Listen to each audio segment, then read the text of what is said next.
Hi, this is John. I'm doing a driveway rebuild of a 4.3 V6 here. Computer has been giving me some trouble, telling me that it had a bad misfire on cylinder number 1. I have thrown everything at this engine that I could find on YouTube. And I'm putting this out here just kind of help everybody and tell you what's going on. I did end up pulling the engine down, totally disassembled it, and it was a problem that I found was in cylinder number 5. It had a crack in the cylinder wall, and a piston had some collapsed rings in it. And so I did take the block, over to a machine shop that I use quite a bit, and if you can see it here, he's put a sleeve in this number 5 cylinder, and then rebored it. And then I found a used piston that I put back in here. So he went ahead and he diamond honed all the other bores for me. And so I picked up the block a couple days ago, and I did go ahead and get some of this assembly done. I did go ahead and put my balance shaft in, and I've got it good and lubed up right now, and I've got all 5 cylinders. I did go ahead and say this is a stock bore. I did put a set of brand new Clevite standard rings in it. As you see, I got piston 1, 3, and 5 on this side here. I haven't put the timing set in yet, but I have went ahead and marked my markers for the counterbalance shaft.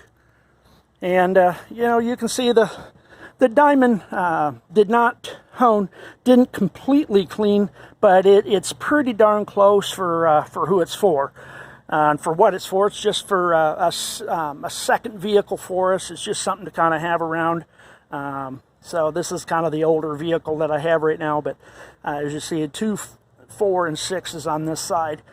Thing that I ran into is this particular engine is a 99, and it requires the fasteners on the crankshaft and rods to have a small foot-pound torque.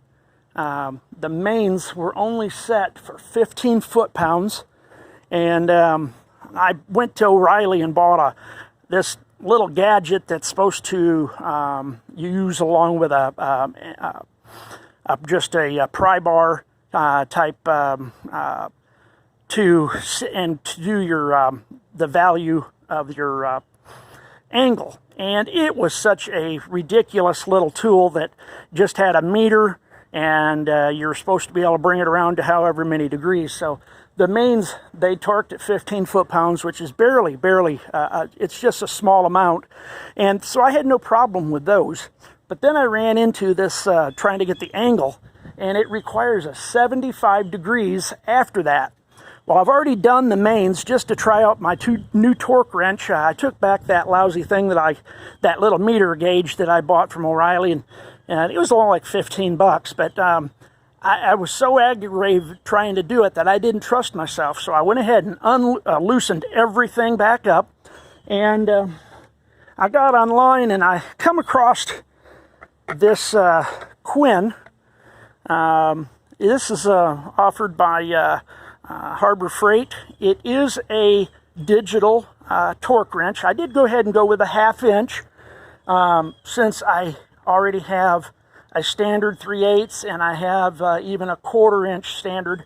But this one here maybe doesn't go down quite as low as what I would like, but I can always use my other torque wrenches. But it's been trying to learn how this thing works.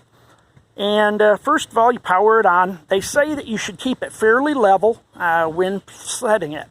So I've done the mains, and now I'm going to go ahead and do the rods. And so what I'm going to do here is I'm going to push the function button, and you'll see that's Newton. That's inch pounds. All right, now I'm to foot pounds. Now on the rods, they're requiring a 20 foot-pounds. So I'm going to bump this up to 20. Whoop, too far. It's very fast if you try to go down a little slower here. If you hold the button, it will count very, very quickly. So you can go to your top to your bottom of your range very quickly. Okay, there we go. So I'm set at 20 foot-pounds. Now, the socket I'm going to use with a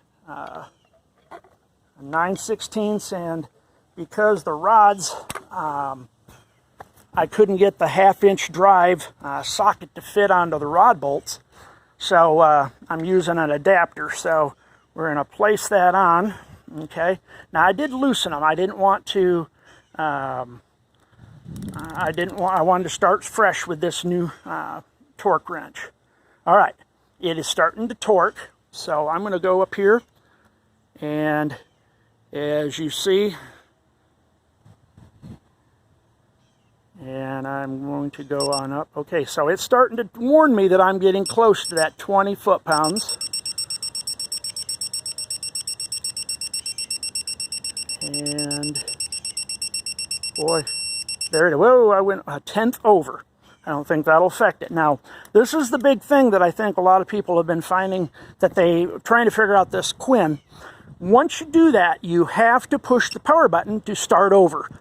If you try to put it on the bolt and try to torque again, it's going to continue on from that 20.01 and tell you you're over torque. So I am now starting the next rod bolt. So it's just a little bit of a learning curve on how to use this. Oop, I'm getting close. 19.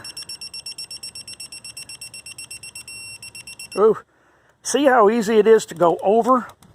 All right, now I'm going to go ahead and hit the power button again, and that's going to clear me back to the 20 foot-pounds. And I'm going to go to the next one here. And I'm going to start.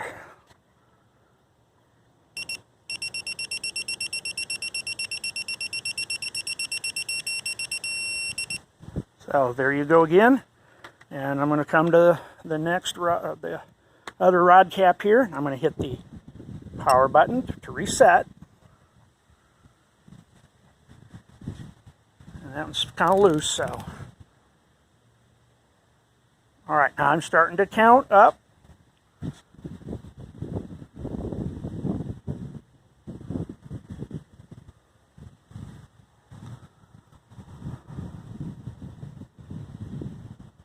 I've never had to do the torque and angle before on any of my builds, as you've seen on, if you watch my channel, I recently did a rebuild in my boat that was a 350 that I stroked, made a 383 with it.